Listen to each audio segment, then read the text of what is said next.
Hey, salut gentilles dames et hauts messieurs, c'est Danny Ekpoudisque avec vous aujourd'hui pour une nouvelle émission très spéciale. Hier soir, je suis allé voir un film au cinéma parce que c'était la fête du cinéma, le dernier jour. Un film à 4 euros, ça se jette pas, ça se prend, c'est sympa, ça fait du bien au porte-monnaie. Je suis allé voir un film qui s'appelle Yesterday. Alors Yesterday, on en parle beaucoup, il est sorti hier, c'est un film donc qui nous raconte ce que serait le monde sans les Beatles.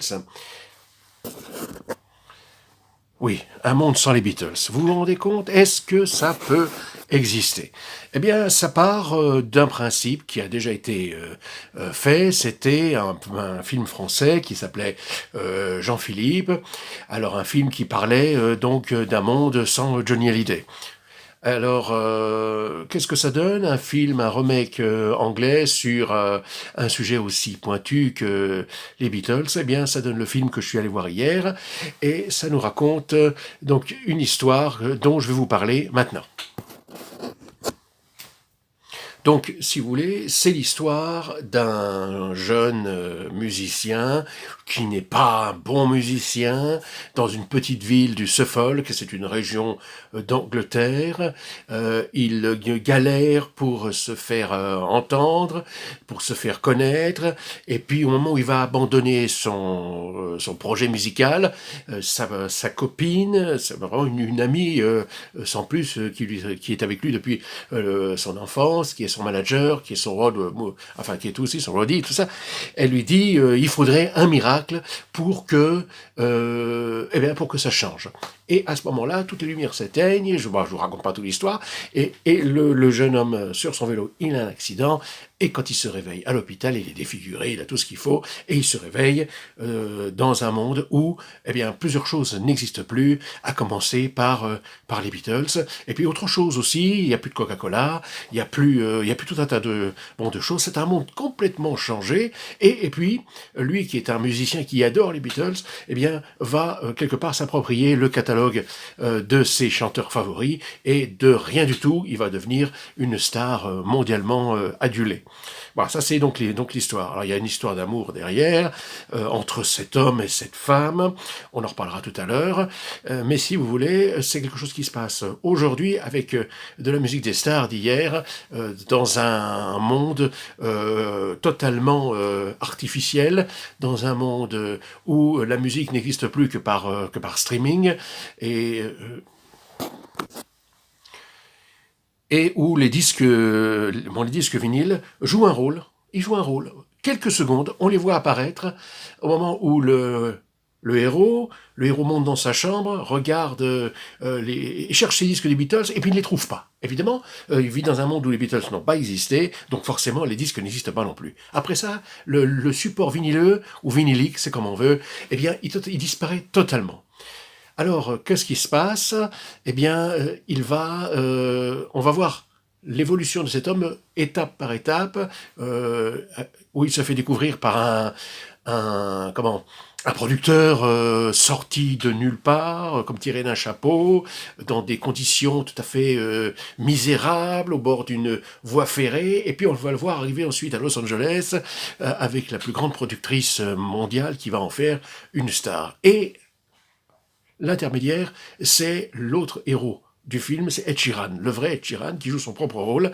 Alors aujourd'hui, on peut l'assimiler aux Beatles d'aujourd'hui, c'est la grande vedette, la vedette mondiale, dans cette époque, justement dans ce film où il n'y a pas de Beatles, c'est lui qui est le plus connu, et il va sortir ce type-là de la frange musicale où il se situe, pour l'amener, en faisant sa première partie de concert, finalement, à être le maestro, et il est considéré par la productrice du film comme le Jean-Baptiste qui va révéler le Jésus. Alors, on est d'accord que ceci, c'est de la pure fiction, mais ce qui est intéressant, et c'est ce que nous allons analyser maintenant, c'est finalement la portée de ce film.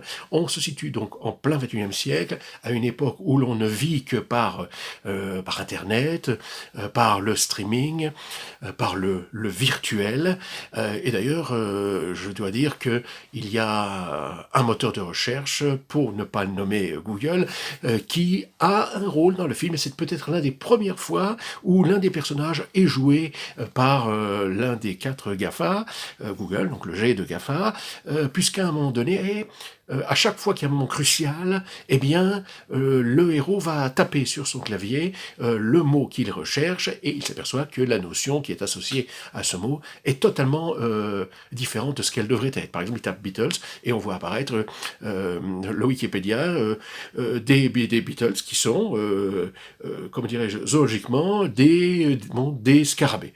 Et à un moment donné, il va taper il va taper tous les noms des Beatles, donc, et aucun n'apparaît forcément, puisqu'il n'existe pas dans cette configuration-là. Alors, autre chose, on s'aperçoit que c'est un film qui est, donc, je dirais, pluriethnique, qui fait la part belle à la différence, puisque le héros, qui porte le nom de Jack Malik dans le film, c'est un Indien, donc issu de la péninsule indienne, et c'est un petit clin d'œil double, je dirais un petit clin d'œil double. Alors moi, vous voyez, je vous pose, le téléphone est à l'envers, donc ceci est ma main droite, vous la voyez à gauche, et ceci est la main gauche, vous la voyez à droite. Bon, c'est pas grave.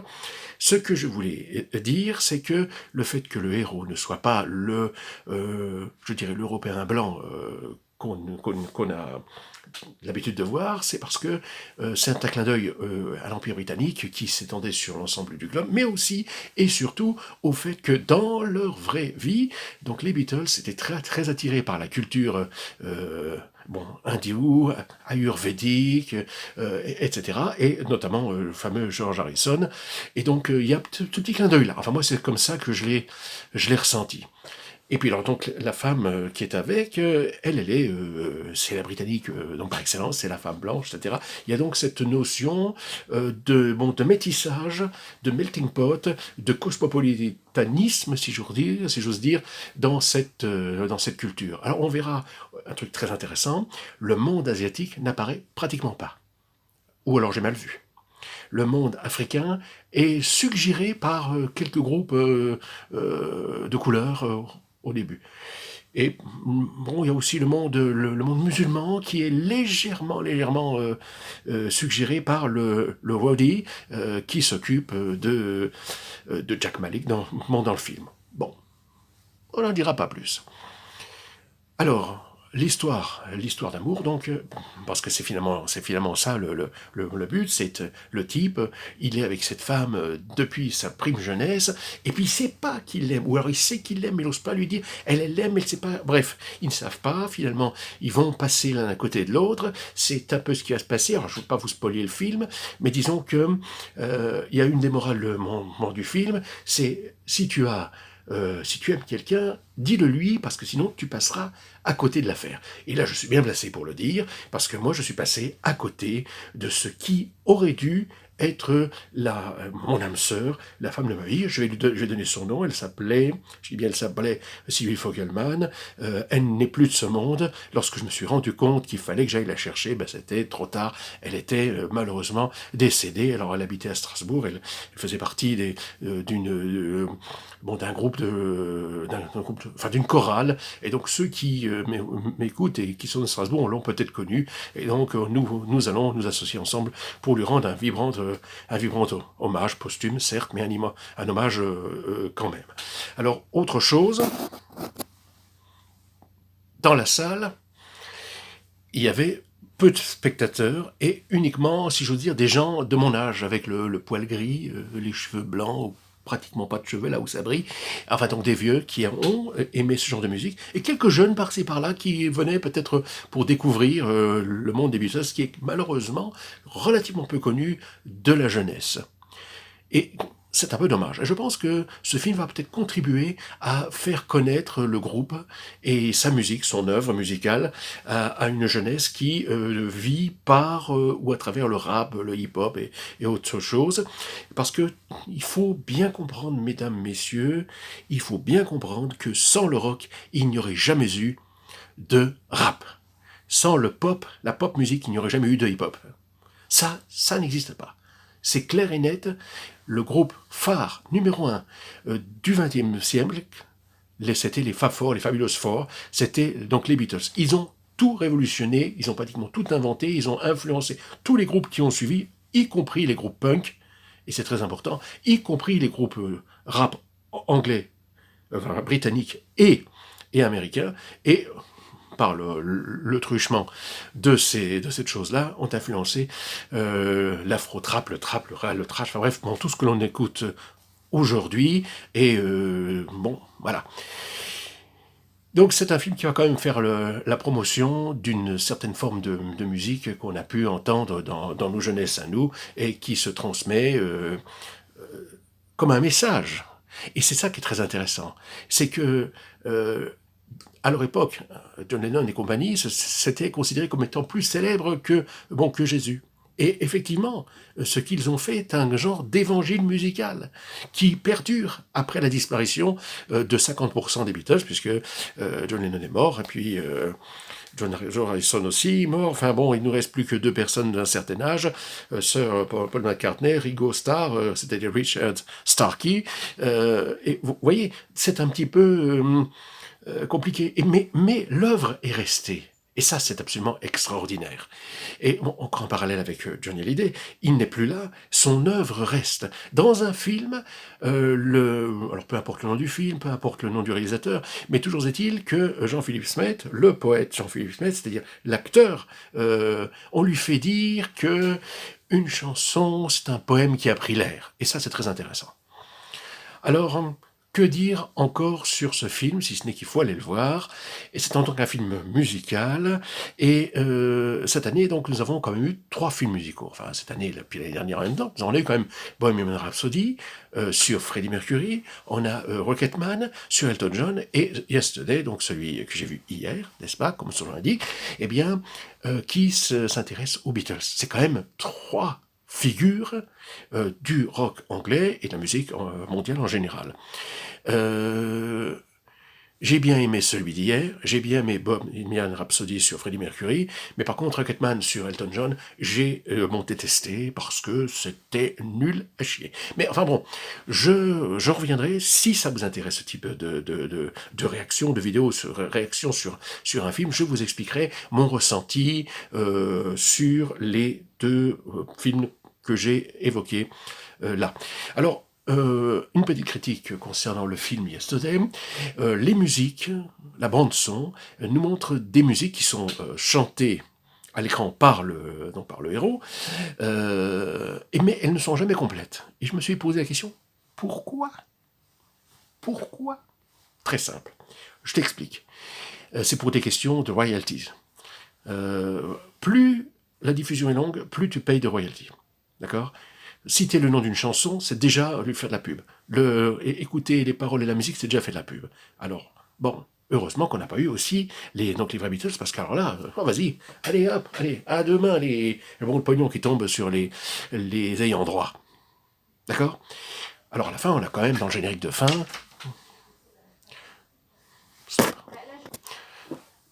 En fait, je suis au milieu de travail et on vient de me déranger. Dans le générique de fin, on entend quand même une chanson des Beatles interprétée par eux-mêmes. Simplement, c'est un cadeau pour le client. Alors, je terminerai cette vidéo un peu plus tard. Je fais une pause et on se retrouve tout de suite après. Et nous voilà, on se retrouve. Vous voyez, j'ai mis la petite casquette sympathique, comme d'habitude. C'est une casquette de type américain, parce qu'aujourd'hui, aujourd'hui, nous sommes le 4 juillet, et comme chacun sait, c'est donc la fête nationale américaine. Bon, petit clin d'œil à ma famille aux États-Unis, qui peut-être ne me verra jamais sur l'écran, mais ça, c'est pas important. Donc, ce que je voulais dire, juste pour terminer cette vidéo qui me semble-t-il est déjà assez longue comme ça, c'est une vidéo à mettre entre tous les yeux, entre toutes les oreilles, ou entre toutes les ouïes, comme dirait donc Monsieur Vinyle. Il y a de la musique, il y a une belle histoire d'amour, et puis aussi une petite critique très intéressante, très constructive sur le marché de la musique. Aujourd'hui, comment se fabrique la musique, comment elle est diffusée et comment les gens se font de l'argent avec ça. À un moment donné, vous verrez, donc je ne gâche pas l'histoire en vous disant qu'à un moment donné, on ne parle plus de streaming, mais de téléchargement. Et le téléchargement qui se fait de manière à ce moment-là gratuite, ruine complètement les espérances de la productrice, et c'est là c'est le tournant du film. Allez, je résiste pas à ce plaisir de vous le dire, c'est le tournant du film.